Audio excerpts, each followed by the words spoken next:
Hi guys, it's Miss TJ. I'm just here to do a very little video to kind of summarize what we've read on Beowulf this week and some important points that you need to know. I have my handy dandy little review sheet here, so if I'm looking away, that's why. Okay, so to start off, we have these two different groups of people. We have the Danes and we have the Geats. So the Danes are where Hrothgar comes from. So he is the king of the Danes. But the Geats are Beowulf and Hygelac. So Hygelac is the king of the Geats, and Beowulf is our great great warrior who comes from the Geats. Now, we know that Beowulf is coming to defeat the monster Grendel, who is terrorizing the Danes. So, why is he even bothering to help these people? It's not his own people. Why should he care? He has to travel really far to get to them. Why? And of course, that comes back to one of the essential ideals of the Anglo Saxons, which is loth, and that idea of fame and reputation. So remember that when they die, they think, that's it, nothing happens. So the only way to achieve immortality is to actually be remembered for what you did while you were on Earth. So this is Beowulf's chance to kind of garner more of that loft, to gain that immortality. If he can defeat this monster from far away that's terrorizing these people, it's going to be great. So he goes to meet them, and it's at Harrot, is what it's called, is the mead hall where all of these Danes are meeting all of the time, right? A mead hall, they have celebrations, they eat there, etc. It's very important for the culture, for the people at the time to have this mead hall. Um, so Beowulf comes because he's going to defeat this terrible, terrible monster, Grendel.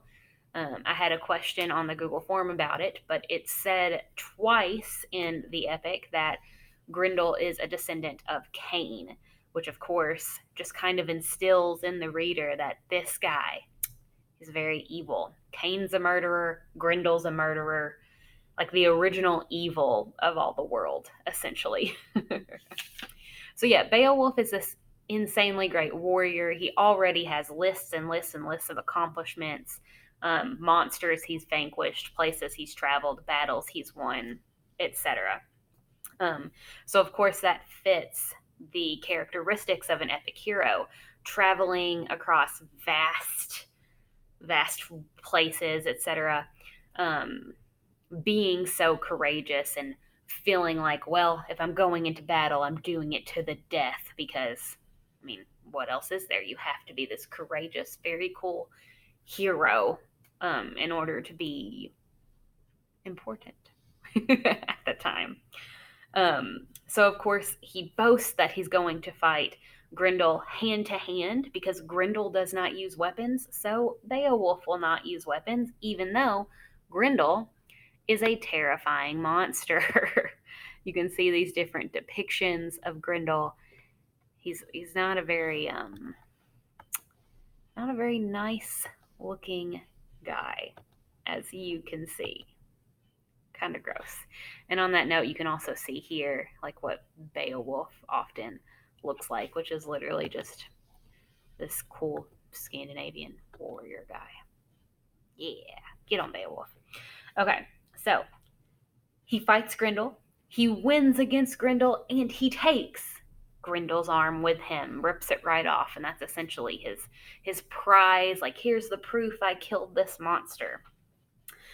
So after that, of course, there's a huge celebration at Harrot at the mead hall, and Beowulf has bestowed upon him tons and tons of gifts, tons and tons of money. The celebration has lots of food, lots of mead.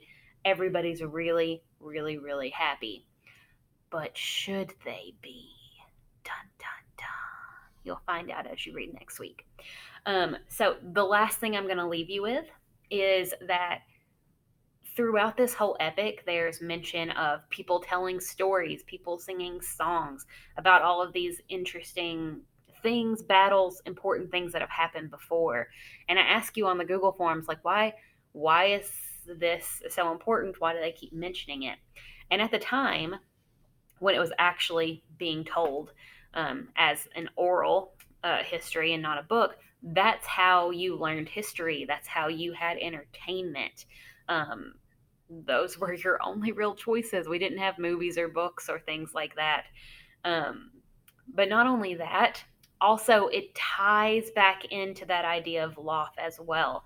If you can get these stories told about you, you will be immortal in some sort of way. I mean, think about it. We're still talking about Beowulf many years later, over 1,000 years later. Um, so he really has essentially achieved that loss that he wanted so much. Okay, so I hope you had fun reading Beowulf this week. This was just a very quick overview. We're going to not finish the epic because we're not reading the whole thing, but we're getting through the second part. There's basically three parts, and that's where we'll stop. And we're going to meet a nice little relative of Grendel's, and we will see how that works out for everyone. All right, I hope you all have had a great week. Remember, you can always email me, you can message me on Google Voice, you can call me at school, whatever you want to do. I'm here for you. I hope it's been a great week. Let's see if I can remember to, well, we'll just see how long this takes because my poor little Chromebook is the slowest little buddy in the world, but I love him. All right, have a great week.